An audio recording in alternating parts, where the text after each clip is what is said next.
estrategia del día es traída para vos por bloomberlinia.com. Muy buenos días, bienvenidos a una nueva edición de la Estrategia del Día Argentina. Yo soy Tomás Carrió, editor en Bloomberg Línea, y hoy les voy a contar las 3 noticias más importantes para que arranquen su día. Además, este miércoles, Rocío Bizán, economista de GMA Capital, analiza lo que dejó el primer dato de inflación de enero. 1. El INDEC informó ayer el dato de inflación de enero. Tras la polémica que generó la decisión oficial de postergar la aplicación de la nueva metodología de medición, lo que derivó en la salida de Marco Lavagna, el Instituto Nacional Estadístico reveló que el índice de precios al consumidor del primer mes del año alcanzó el 2,9%, marcando así una nueva aceleración en el margen respecto del mes previo, tras haberse situado en 2,8% en diciembre. La inflación interanual se aceleró así por tercer mes consecutivo para situarse en 32,4%. Tras la publicación del índice, desde Equilibra calcularon que con la canasta actualizada la inflación de enero hubiera sido marginalmente menor, un 2,8%, tal como había adelantado el ministro de Economía Luis Caputo la semana pasada. En Empiria, en tanto, calcularon que hubiera dado 2,7%. El indicador estuvo impulsado al alza principalmente por estacionales, que treparon 5,7%, liderados por verduras y hoteles. En particular, las divisiones de mayor aumento fueron alimentos y bebidas no alcohólicas, que treparon 4,7% en el mes, lo que significó el registro más alto desde marzo de 2025.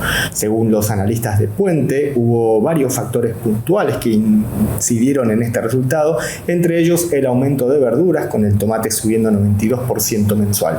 Como punto positivo indicaron la inflación núcleo, que mide el proceso inflacionario subyacente y elimina factores estacionales, descendió levemente a 2,6% mensual.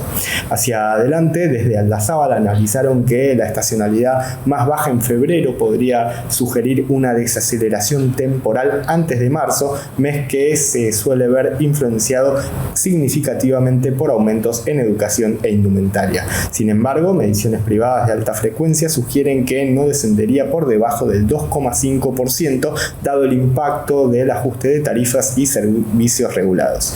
Con el 2,9% de inflación de enero, quedó definido también el ritmo al que ajustarán las bandas cambiarias en marzo. El techo de la banda subirá así a 1.655 pesos al cierre del próximo mes. 2. El gobierno finalmente aceptó cambios en el proyecto de reforma laboral que se debatirá este miércoles en el Senado. El oficialismo validó las modificaciones que negoció Patricia Bullrich, jefa de bloque libertario en la Cámara Alta, con la oposición dialoguista. Entre los puntos claves se encuentran la eliminación del artículo que rebaja el impuesto a las ganancias para las empresas en un 3%. La modificación fue confirmada ayer por la propia Bullrich en una conferencia de prensa que ofreció en el Senado junto a los jefes de los bloques de la UCR y el PRO. Decidimos postergar el tratamiento del impuesto a las ganancias hasta construir un proyecto de reforma fiscal integral que integre a los 3 niveles impositivos, nacional, provincial y municipal, afirmó Bullrich. Por otra parte, el oficialismo también accedió a las 2 modificaciones que exigían los gremios. Se mantienen así las cuotas solidarias, aunque con una vigencia de 2 años y un tope del 2% de los salarios, y se elimina el artículo que bajaba las contribuciones patronales para las obras sociales. Además, los bancos le ganaron la pulseada a la fintech y los salarios no se podrán cobrar en billeteras virtuales. Con estos cambios, el gobierno espera lograr este miércoles la media sanción para luego girar el proyecto a diputados, donde el oficialismo mantiene la primera minoría. 3. El otro tema que seguirá con atención en el mercado este miércoles será la licitación de deuda que afrontará la Secretaría de Finanzas, en la que enfrenta vencimientos por unos 9,4 billones de pesos. Con depósitos en pesos por unos 4,3 billones en su cuenta en el Banco Central y un menú de 11 instrumentos para todos los gustos, resta por verse qué estrategia adoptará el equipo económico después de haber absorbido unos 2 billones de pesos en la última licitación de enero, producto del rollover del 126%, lo que disparó las tasas de caución en pesos sobre el cierre del último mes.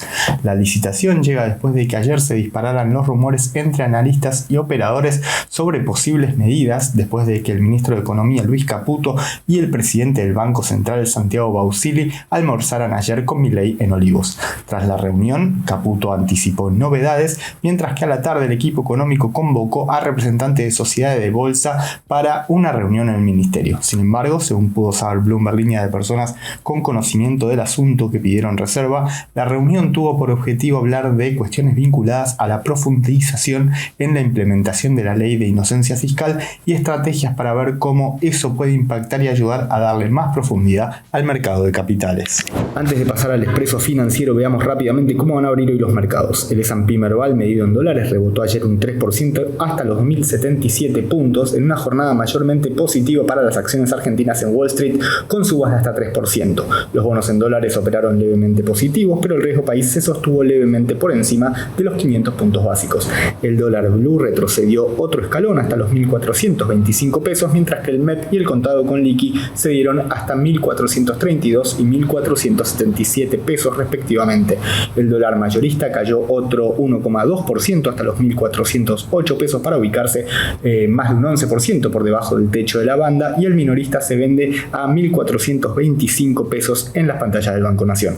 En lo que respecta a reservas, el Banco Central compró otros 42 millones de dólares en el mercado de cambios y acumula así unos 1.693 millones de dólares comprados en el año. Expreso financiero. Para esta edición del Expreso Financiero invitamos a Rocío Bizang, economista de GMA Capital, a quien le preguntamos qué primera lectura le dejó el dato de inflación de enero. La primera lectura es que el dato no fue ni tan bueno ni tan malo. Si bien 2,9 es un registro alto y se ubica por encima del consenso del mercado, que apuntaba a algo más en torno al 2,4, 2,5 para el mes, la realidad es que ese 2,9 responde en buena medida a factores estacionales. Cuando nosotros miramos la núcleo desaceleró respecto a diciembre, donde estaba en 3% y se ubicó en 2,6%. En ese sentido, hubo algunos rubros en particular que se destacaron. Por ejemplo, verduras, que en GBA registró una suba del 28%, con algunas particularidades como el tomate, que se disparó y aumentó un 92%. Carnes también fue otro rubro que tuvo bastante peso y aumentó un 4,4%. Y también se destacó mucho todo lo vinculado al turismo, con hotelería y restaurantes, que aumentó un 4,1%. En segundo término, le preguntamos a Rocío Bizang acerca de la decisión del gobierno de suspender la aplicación de la nueva canasta de medición y cuánto calculan que hubiera dado el IPC de enero si no se hubiera dado esa marcha atrás que terminó generando la salida de Marco Lavagna del INDEC. Efectivamente, de hecho, cuando nosotros hacemos el cálculo tomando los ponderadores de la canasta nueva, nos da incluso que la inflación hubiera sido un poquito más baja y hubiera dado 2,8 en lugar de 2,9. De todas maneras, entendemos que esta decisión del gobierno de poner un freno a la implementación de la nueva canasta tiene que ver con los cambios en el esquema de subsidios tarifarios que busca llevar adelante.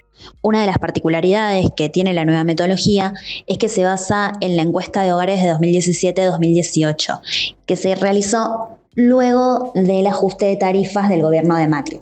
Ese ajuste de tarifas llevó a los precios a niveles históricamente altos, por lo que el peso relativo que se le asigna a los servicios en esa canasta es mayor al que se asigna en la canasta actual.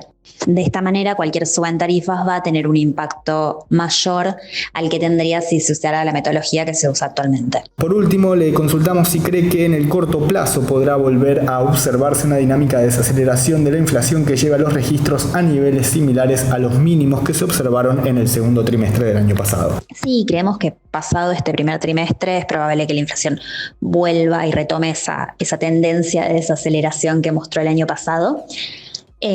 Por ahora el central está haciendo un buen trabajo en fortalecer las reservas y en aportar solidez al esquema macroeconómico, y de seguir así la verdad es que creemos que si bien puede presionar un poquito sobre el dólar, más allá de eso alinea las expectativas como para que la inflación continúe desacelerándose.